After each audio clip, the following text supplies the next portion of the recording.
Good afternoon and welcome to 3 o'clock with SOC. I'm Marisol Diaz, Communications and Digital Manager.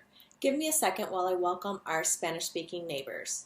Buenas tardes, soy Marisol Díaz, gerente de comunicaciones digitales y bienvenidos a 3 en punto con SOC. Si quieren acceso al programa en español, favor de marcar el número que aparece en la pantalla, que es 646-749-3122 y cuando le contestan la llamada, marque la contraseña que es 779-328-221. Si quieren ver episodios pasados, los pueden buscar aquí en nuestro Facebook en la sección de videos y también en YouTube. All right, now I'll go ahead and pass it over to the moderator of the day who will introduce today's topic.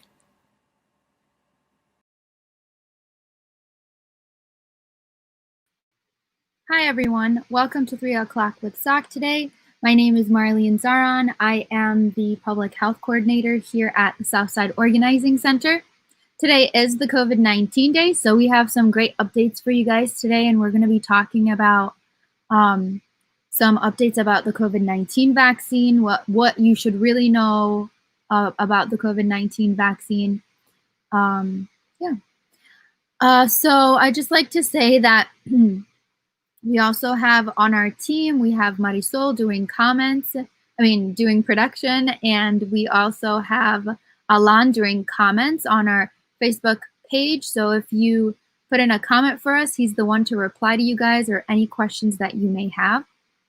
Our staff and platforms are still available to you even though we are in a pandemic. We are not doing any in-person work, but we can help you any way we can virtually. You can call us at 414-672-8090. You can also email us at soc@socmilwaukee.org, or you can check out our website at www.socmilwaukee.org. We have some civic and COVID-19 updates or resources that you may need during this time. One thing I'd like to say is we would love for individuals currently watching to complete our SOC survey. Our SOC survey helps us better understand what topics and questions we should go over and what guests from the community we should bring on the forum. Or if you feel like you have anything to add on, something that we should change from the forum, we'd love your feedback. All of the SOC staff is working virtually from home, and that's why you see me on the screen without a mask at this time. I'd love to know who's here and who's currently watching today. So if the viewers that are currently watching can say hello in the comments section, or even put in your favorite emoji, that would be great. We love to know who our dedicated viewers are. A quick disclaimer that the views and opinions shared today do not necessarily reflect those of SOC. And let me go into today's current announcements. Today is the COVID-19 day. Our feature segment for today is our guest, Claire Evers. She's the Deputy Commissioner of Environmental Health at the Public Health Department in Milwaukee. The topic today is what you need to know about the COVID-19 vaccine. I've been hearing a lot of fear about getting the COVID-19 vaccine, and we have Claire here to kind of clear some things up for individuals. A quick review of the rest of the week. So tomorrow we have our guest, Sean Kibzak. He is the CEO of Arts at Large, and he's going to be giving us some updates from his organization. And now I'd like to introduce Claire onto the show. Hi, Claire. Great to have you on here today. Hi, thanks for having me. Yes, for sure. So today you have, you have been a part of this whole entire COVID-19 situation and pandemic since the very beginning. So you know everything that there is to know about how Milwaukee's currently handling it through the Public Health Department. We have some questions for you. A lot of viewers and a lot of individuals have been sending me messages and emails asking about the COVID-19 vaccine, if it's safe, if it's, they're going to die if they get it, lots of things like that. So we wanted to bring you on here so you can kind of explain to individuals you know, that the COVID-19 vaccine is safe, and how anything else you can add on to that. So the first question is, what is the current status of vaccinations in Milwaukee? Who's getting vaccinated right now? Yeah. So right now we are still in the 1A phase of the vaccine. So that includes frontline health workers. It also includes people like school nurses. Right now we are also vaccinating school nurses and their staff, their support staff. So 1A includes nursing homes, healthcare personnel, which is EMS, nurses, nursing assistants, physicians, dentists, technicians, pharmacists, support staff, students, and trainees, lab tech, and administrative staff. It also includes frontline healthcare workers like our health department staff, our nurses who go out and do home health, house visits, our staff who are working at the testing locations and the vaccination sites as well. So that's Group 1A. We are still working our way through Group 1A. If you are part of that category, we ask that you go on to Healthy MKE. That is the county-wide database that pulls your information, and then you get set up with a vaccinator in your area. So if you're not in the city of Milwaukee, but rather somewhere else in Milwaukee County, that is where you will get linked to a vaccinator in your area.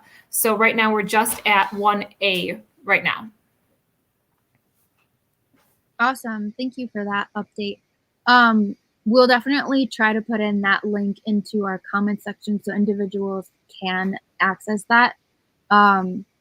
So yeah, so I also know that firefighters and police officers are also getting it as well.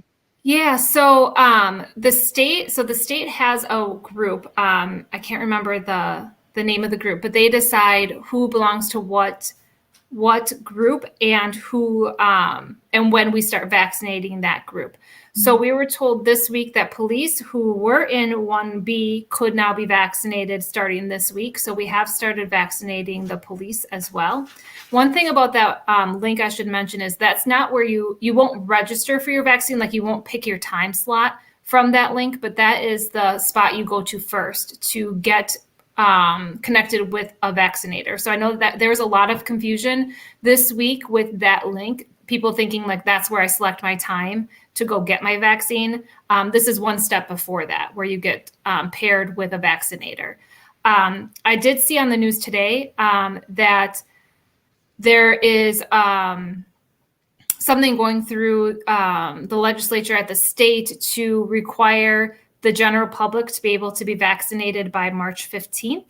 So I know that there's a lot of moving parts to the vaccination plan. I will say that at the city, we are ramped up and able to do mass vaccinations if the vaccines are available. So as soon as we get people that are eligible signed up, that we can administer them very quickly.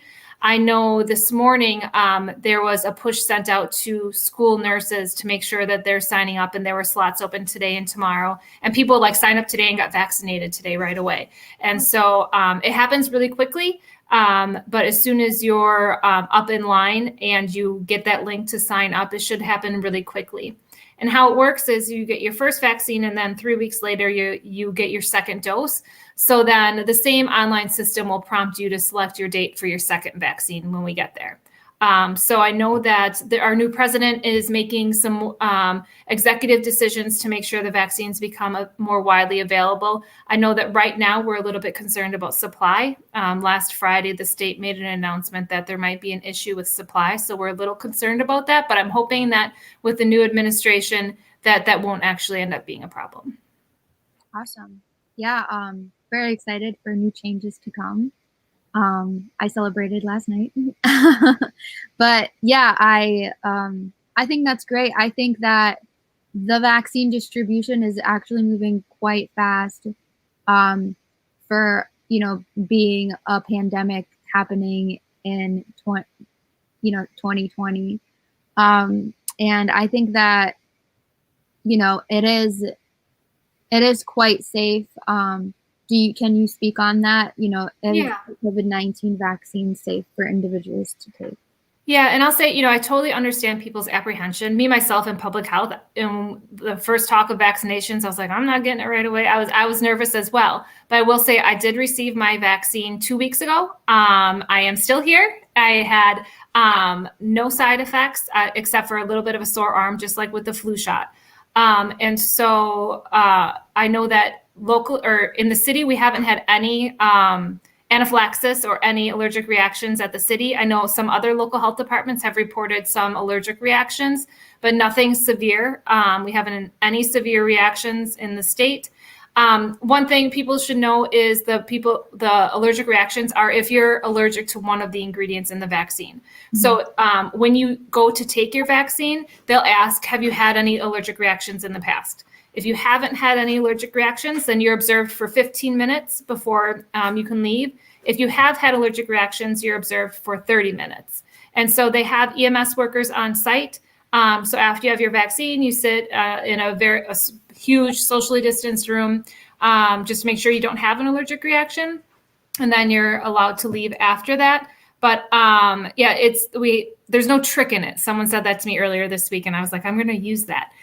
There's no trick in this vaccine. It's been approved by the FDA, both in the US, it's been approved in other countries as well. There are 2 more vaccines that are really close to being approved. There's one by AstraZeneca and there's one by Johnson & Johnson. Mm-hmm. And so there are more vaccines coming and they have to go through a rigorous approval process. So there's no trick in it. And it's really an important part of this pandemic response to get things kind of back to normal and to protect our community. Right. I do know that the 2 components in the vaccine, the one component in the vaccine is pig. So that is one of the ingredients that is, I think there's a hypersensitivity reaction with polysorbates, which is like an emulsifier that people use in medications or any medical therapy. So that's where majority of the reactions, that's the ingredient that's causing like a allergic reaction. So sure. So if people have sensitivities to those ingredients, then they should just have a conversation with their doctor to see if it's something that they should wait until there is a different vaccine or if it is still safe for them to take. Mm-hmm. Definitely. And that's something that SOC has been advocating. If you're not sure about something regarding COVID or regarding the COVID-19 vaccine, talk to your doctor before you move forwards with anything. Okay, so who can get the COVID-19 vaccine? Who shouldn't get the COVID-19 vaccine? Well, everyone should when they're eligible. So it is only for ages, I believe it's 12 or 16 and above are eligible for this vaccine. So once you're able to get it, like we're at your stage, everyone should get it. It's just like the flu shot. I don't know any group of people that should not be getting the flu shot either. And so once we get to the general public, which I'm looking at the timeline that we had as of a couple weeks ago, that we would get to the general public in May. Unless if that legislation goes through that everyone has to be able to get it in March if we have the supply. Right. We're looking at general public in May. Awesome. We have a question for you in the comments. Alan is asking, what can you tell us about the new strain of the COVID? Yeah, so the new strain, it is in Wisconsin. And so we know that it is much more transmissible than the current strain that we had been dealing with. What we have seen also is that the vaccine should be effective against the new strain. So that shouldn't set us back. But the concern with the new strain is it is much more contagious or it transmits much more easily than the other strain. Thank you. And how many cases of COVID-19 allergies, COVID-19 vaccine allergies and severe reactions have there been?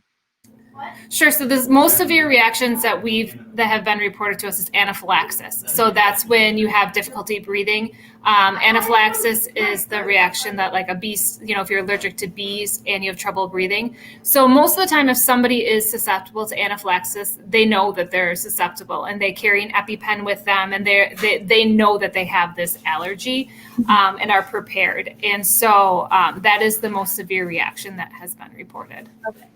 And if individuals have a reaction to the first vaccine, should they take the second one? Yeah, and it's typical to have a reaction. Like you may have fever, you may have headache, you may have body aches, and that just means that your body is reacting to you're having that good reaction that is typical. So even if you have small reaction like headaches, body aches, fever, you should still have your second vaccine. If your symptoms last more than 24 hours, you should contact your physician, or you can contact the health department if that's where you got your vaccine, if you don't have a medical provider, and just have it reviewed. But you should still have your second vaccine even if you have some mild symptoms. All right, awesome. Thank you, Claire. Do you have anything else to add on to that for us today? I guess it's just an important thing to remember is that even if you have your vaccine, that those mitigation steps, those responsible behaviors such as wearing a mask, washing your hands, and keeping your distance, we still have to keep up on those right now. So the vaccine is a very important part of our response, but we can't forget about those other measures that we have in place. Not until we get to a point where we have really herd immunity, which is like 70 to 80% of our community receiving the vaccine, can we start considering things like removing those protections. So we still want to wear masks, keep that up for a while yet. But I think we're moving in the right direction. If you ever have questions about, am I eligible for the vaccine or what do I do, you can call 211. We have a hotline staff that are prepared to answer all those questions and can help direct you to the right place. Awesome. We do have a comment for you here by Maria. She says, hi, my grandparents are interested in receiving the vaccine, but they're not very tech savvy. How can they sign up to get it? When it comes available, I believe they would fall under Group 1C. Do you have an estimate as to when the vaccine will be available for that group? Yeah, so 1C would be ages, 1C would probably be in mid-March to late May. Anyone 65 plus, though, has been moved to 1B. So if the grandparents are 65 plus, they are supposed to be eligible next week for the vaccine. We are still working on the supply issue that I had mentioned, so we don't have a link for them to sign up right now. But being that they're not tech savvy, they can always call the health department for support getting signed up. Right now, just the way scheduling is, it has to be through like an online link, but we can have someone support them and help them get signed up. So they can either call 211 or the main health department number to have someone support them and help them get signed up. And also, I should mention that the 2:00 press briefings, if anyone can catch those, they're recorded as well. They're the Milwaukee County updates. So on Tuesday, there should be a good update from the Commissioner of Health, Marlena Jackson, as far as it relates to that 65 plus age group, and really good instructions on how they can get the vaccine. So that's 2:00 on Tuesday and Thursday that those press briefings are. Okay. Are those live on the public department? So they are broadcast on the local news stations. And it's also on Facebook Live. So you can always watch them after the fact. And then also you can go to the Milwaukee website and we'll have up-to-date information on vaccines on the Milwaukee website. Awesome. A quick question though, do you think that the way that COVID-19 testing has been administered, do you think the COVID-19 vaccine will be administered in that same way with, locations specified for that? Yeah, so the intention is once we get to those larger categories of people being able to be vaccinated to have multiple locations. You may know that right now we have the Wisconsin Center, which is downtown, as the vaccination site. But once we have more people to vaccinate, we're planning on having more vaccination sites. Okay, great. And I did see in the news, like pharmacies are also going to be vaccination sites. Some dentists may be vaccination sites. So people entities can apply with the state to become a vaccinator. And once those other two, the AstraZeneca and the Johnson & Johnson vaccines become available, they have much less stringent holding and administration requirements. So they're they're easier to use. And so those are going to be used more at different pharmacy sites. I know Meyer Pharmacy had just posted that they are also a vaccination site. So if anyone lives near a Meyer Pharmacy, you can go on their website and request information on how to get a vaccine from them. Okay, great. Awesome. Those are all of the questions and updates I have for you for today. If you have anything that you would like to present or anything you would like to talk about in the next coming weeks, let me know. I feel like we covered everything very brief, very generally.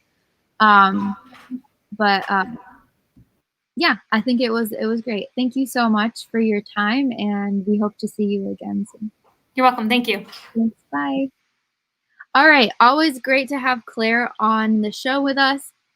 She's definitely a great asset to have as a guest for SOC to give us all of these updates about the COVID-19 vaccine.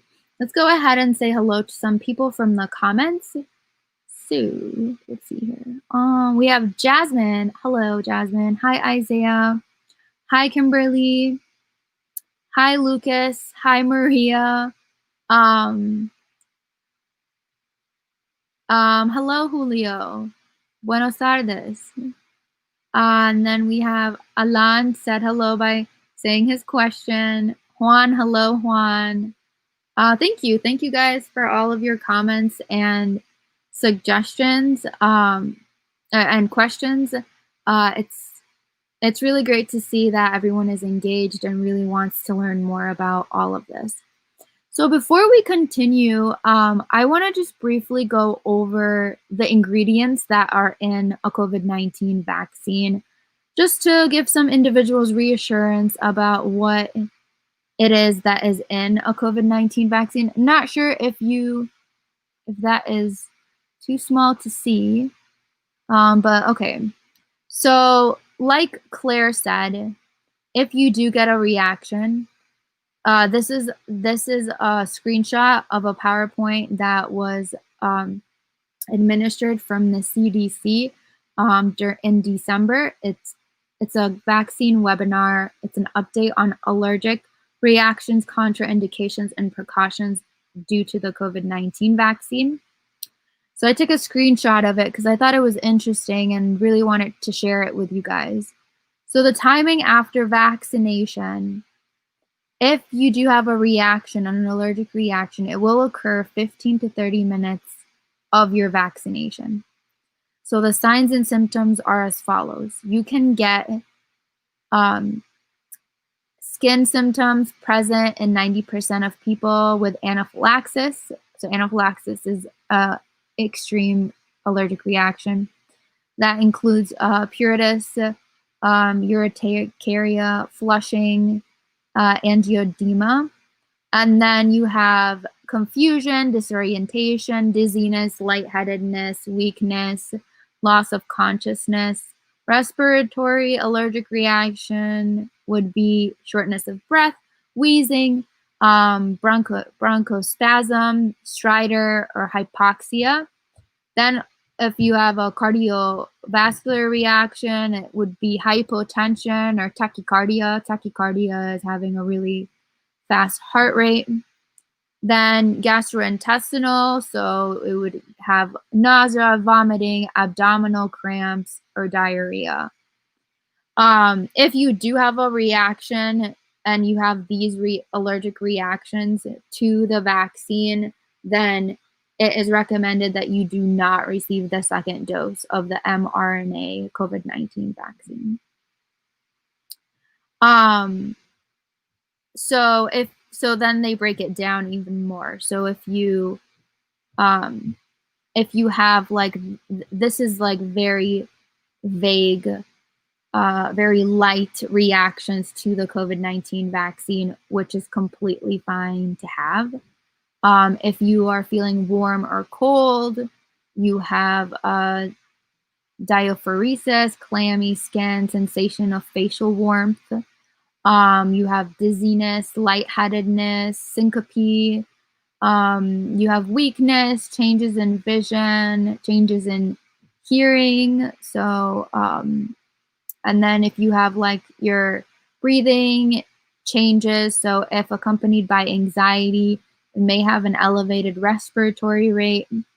You may have hypotension or bradycardia during this event, or you might have nausea and vomiting. If you have any of these symptoms, then you should be fine. These are normal symptoms to have, and they occur 15 minutes after the COVID-19 vaccine. You can still get the second dose of the COVID-19 vaccine. If you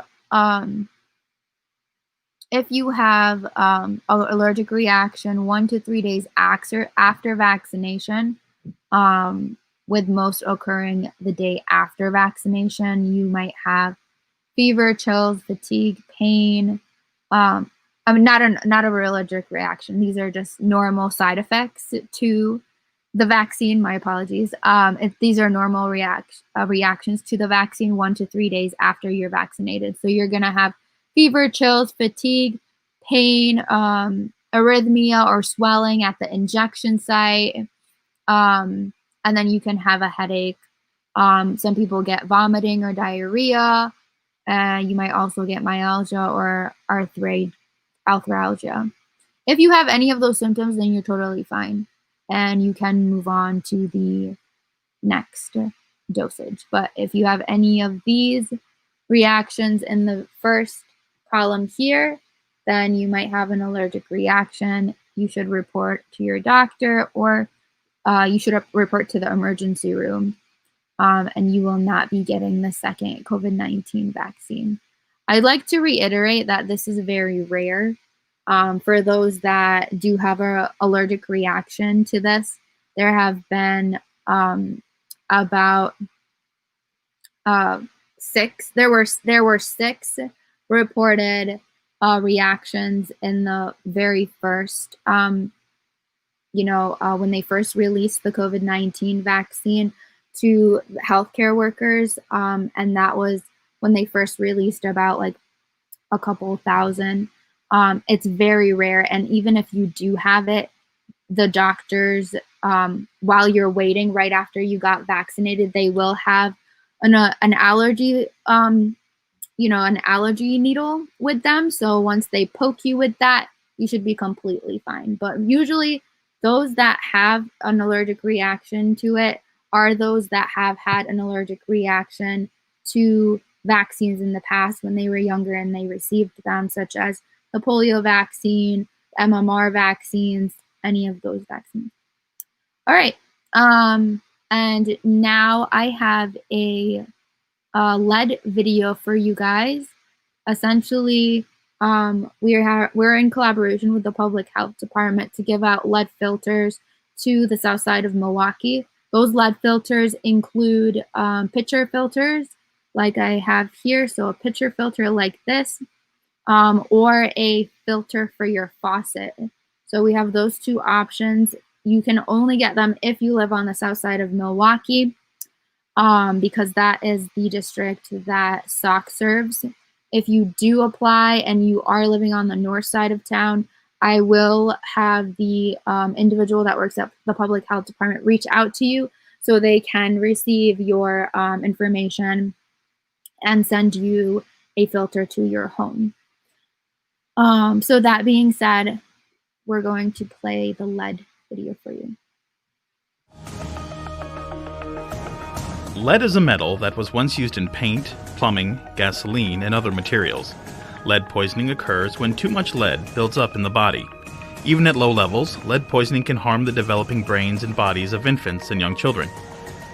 Because there is no safe level of lead exposure, it's important to prevent lead exposure, especially for infants, young children, women who are breastfeeding, pregnant, or who may become pregnant. If your home was built before 1978, you most likely have lead paint on the inside or outside of your home. Frequently, lead paint is underneath newer coats of paint. Lead-based paint becomes a hazard when it chips, peels, cracks, chalks, or when home renovation projects disrupt the paint. When lead-based paint begins to chip or peel, it often resembles alligator skin, forming square or rectangular shapes that rubs off with a chalky residue.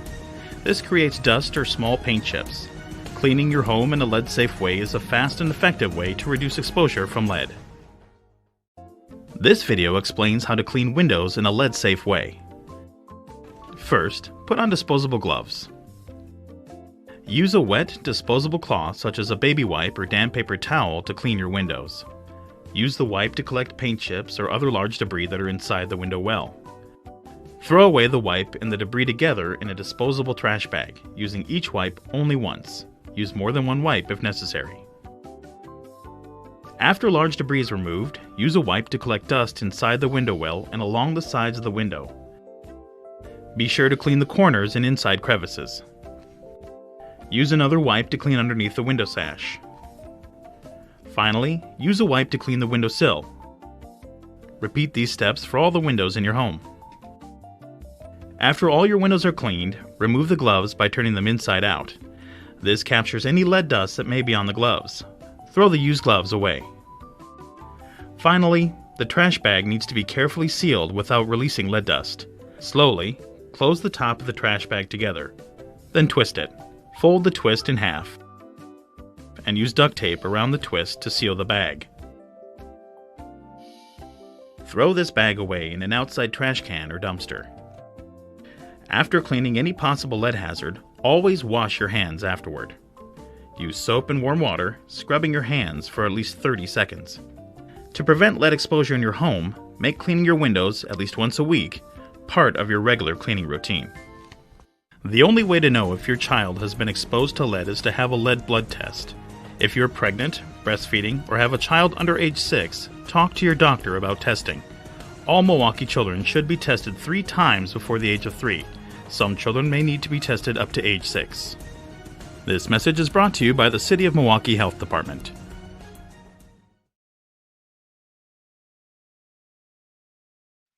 All right, so as many of, if you don't know, lead actually can disperse, the dust disperses into the air, and then it can go into your lungs. And then once it enters your lungs, it then enters your bloodstream. That is one way that you can get lead in your system. Another way that you can get lead in your system is essentially it's little kids who are playing on the floor. So the dust goes into the air, it trickles down onto your floor. If you have children playing on the floor, they'll touch it and then they'll ingest it by putting their hands in their mouth. So yeah, Milwaukee has a huge lead problem. It's been around since the 1980s. And this initiative is another way for SOC to contribute to reducing lead levels in the blood of community Milwaukee members. If your children do have high lead levels, it can lead to cognitive issues in their development. And for those of women that are pregnant or want to become pregnant, having lead in your system can lead to a miscarriage. So just be aware of that, and it can have some health issues and effects over time. Another thing that I would like to say is that we put the survey in order for you guys to apply for lead filters in the comment section. If you do get a lead filter, which majority of you who apply and live on the south side of Milwaukee will, because you will qualify, it is important for you to know that you will get the supplies in order to clean the lead paint as well. So we have these blue lead kits that will have the wipes in them, and it'll also have a Swiffer duster, and it'll have duct tape, gloves, and a mask just for you guys. So if you do order the filters, you'll also get that bag as well, so you can clean your windowsills of any chipping paint.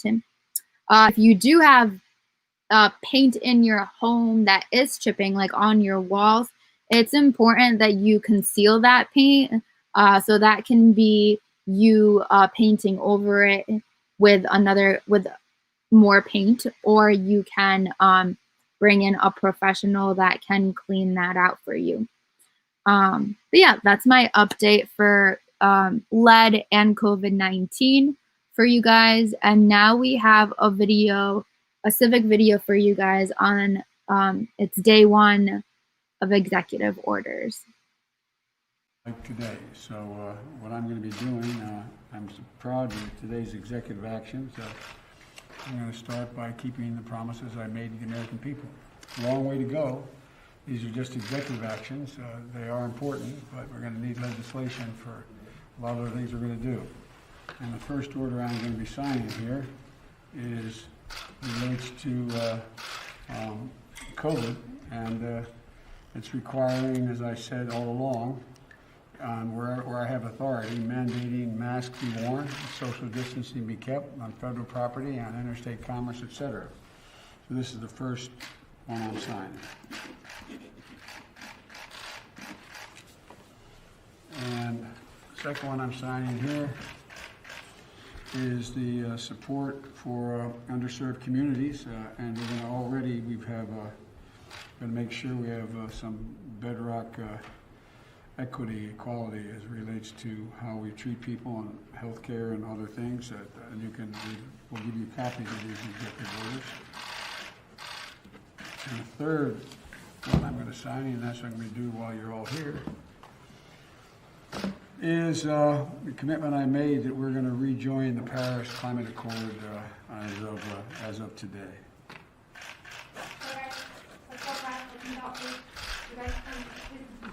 Thank you. Mr. President.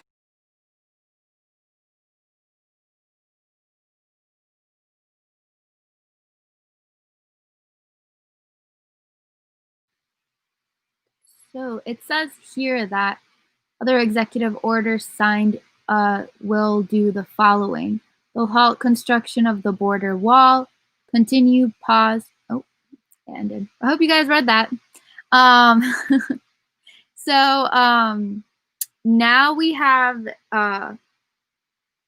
don't have any other new comments for you guys from individuals that are saying hello, but we do have the link to the lead filters in there.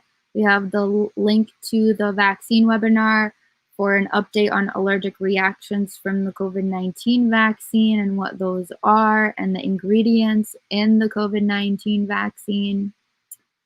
And we have the link here for individuals to go to if you need help or you have any questions about the COVID-19 vaccine or COVID in general. You can also contact 211 for that as well. So now we have an Inner Beauty interview for you guys.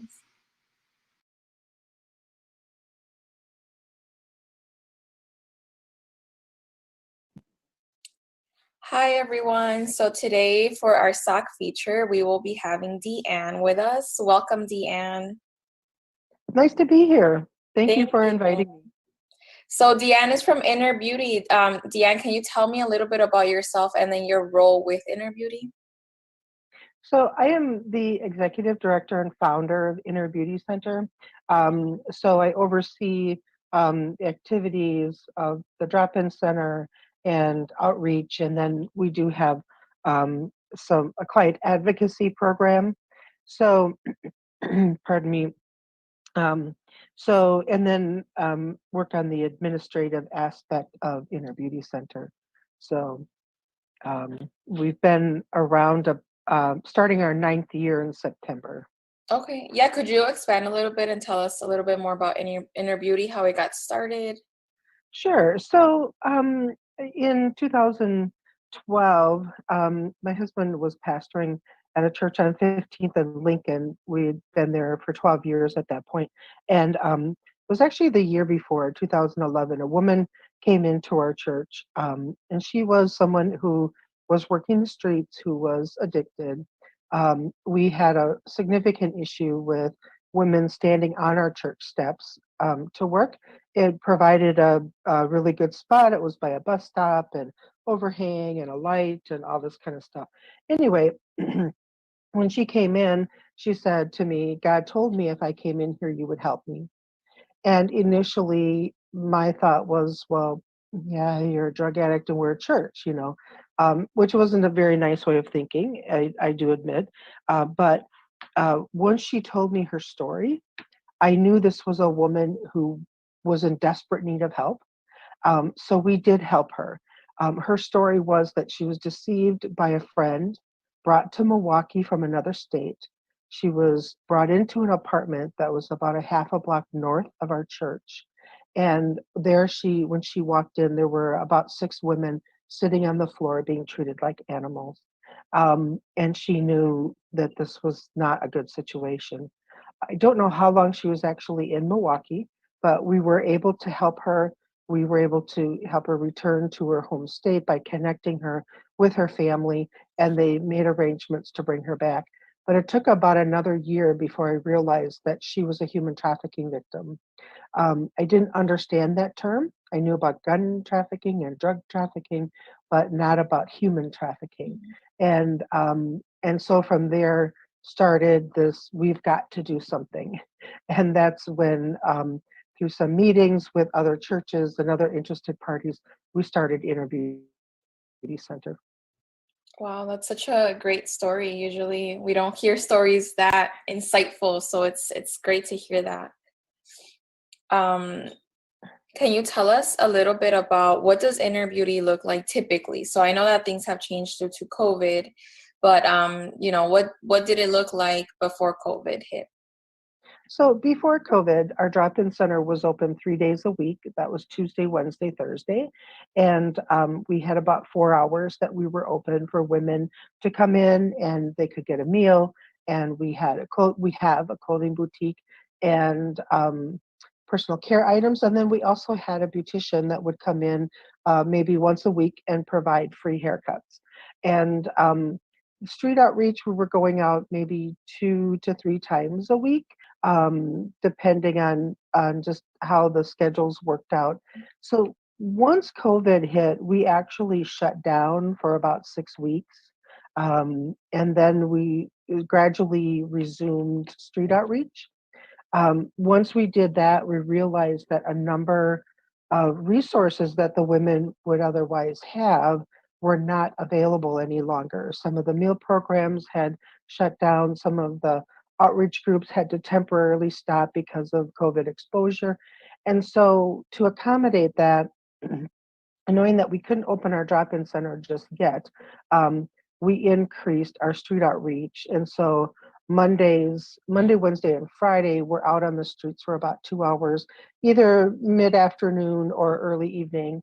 And then Tuesdays for about an hour, just before the drop-in center opened. So when we weren't open, they were out for about 2 hours on Tuesdays.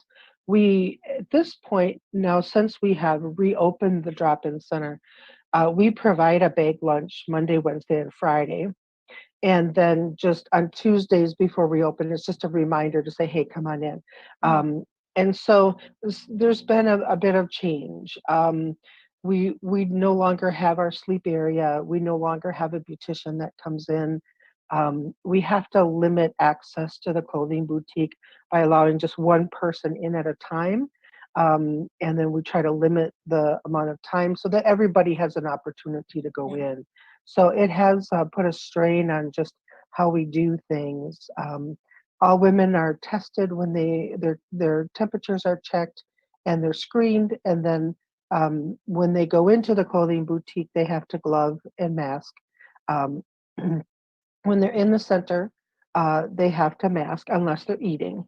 And so we try to spread everybody out a little bit. We're kind of confined. We're not a big area. And so we try to, stagger where everybody is sitting so that they can still enjoy their meal. But some of the areas that are really missed is the rest area, the cots, the sleeping area that's shut down, and then not having the beautician, because that was really a kind of a special bonus for the women. So yeah, so that's what the drop-in center looks like. If a woman that we've built a relationship with has decided they no longer want to be on the streets, they want Mhm. help getting off, we have a client advocacy program that she can enter into through an assessment and some releases and agreements, and then we assist her in that process, and that can look different for each woman. Yeah, for sure. Um, do you guys accept, just out of curiosity, do you guys accept any volunteers or any type of like donations or things like that? We do accept donations. Right now, we are looking for winter coats for women only Mhm. in all sizes. Boots, once the snow hits, we will be looking for boots or weather appropriate footwear. Yeah. Um, hats, gloves, scarves, that sort of thing.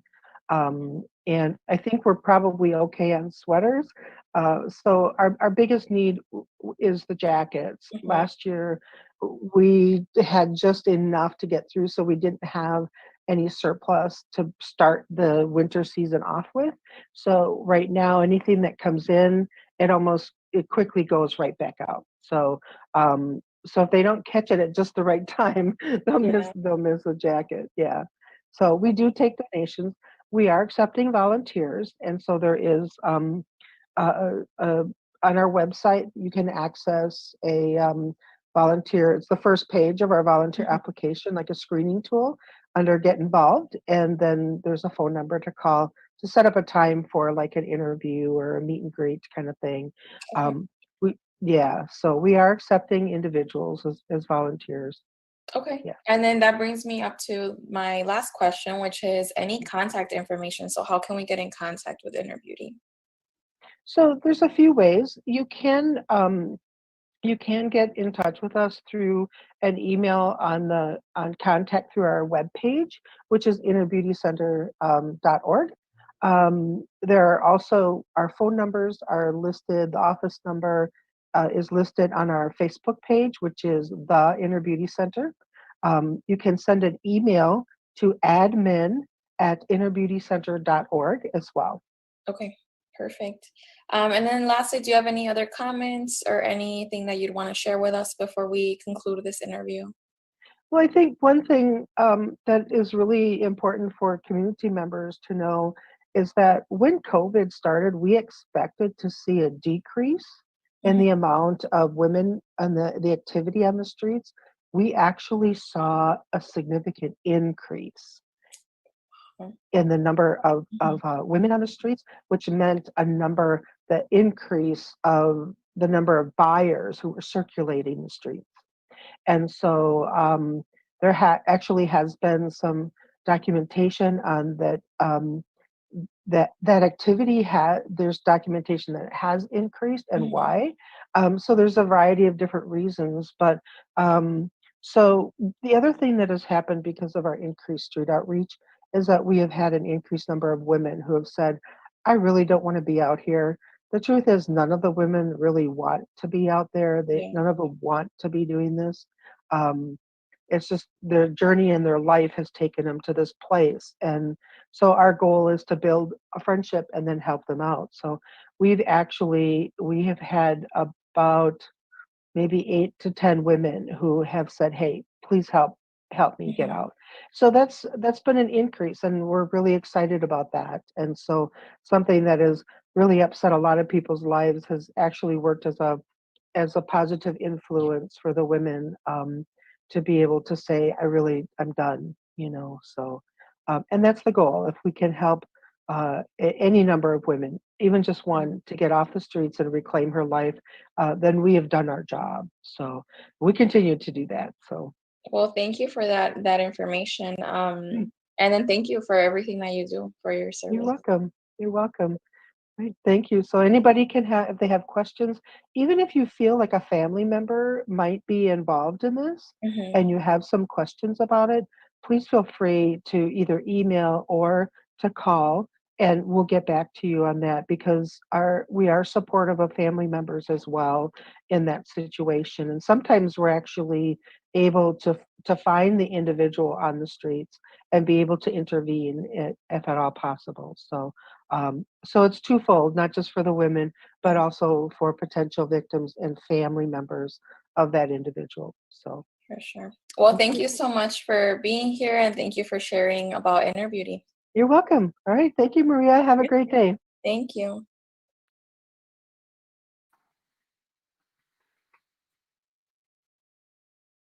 All right. That was a great video, to be honest. Inner Beauty is doing such great work, and definitely you should volunteer with them if you would like some volunteer hours, or even donate any coats or clothing to them that you no longer need. It's always a great cause. So now we have our SOC survey promo by Marisol, our producer. Has this live forum been informative and useful to you? What part of the forum could be improved or changed to make it better? Please take a quick survey that's located in the comments section so that we can keep 3 o'clock with SOC going for residents. Thank you for tuning in. All right, now we will conclude some things, just like an update for tomorrow and tomorrow's guest.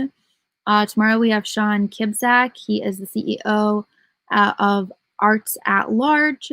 He's going to be giving us updates for Arts at Large tomorrow.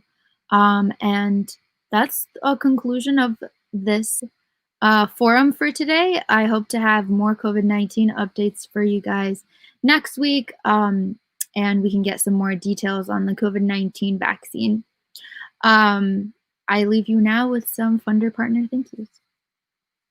Hello viewers, my name is Carlos and I'm the Data and Canvassing Coordinator for SOC. We would like to thank everyone for supporting 3 o'clock with SOC live show and for completing our SOC survey. In addition to thanking our residents for tuning in and sharing our show, we would like to also thank the following sponsors: Wisconsin Voices, Community Development Block Grant, Neo Philanthropy State Infrastructure Fund, Movement Voter Project, Catholic Campaign for Human Development, Zilber Foundation, City of Milwaukee Office of Violence Prevention, Tides Foundation, Employ Milwaukee, and all of the faithful individuals who support SOC through their personal donations. Thank you.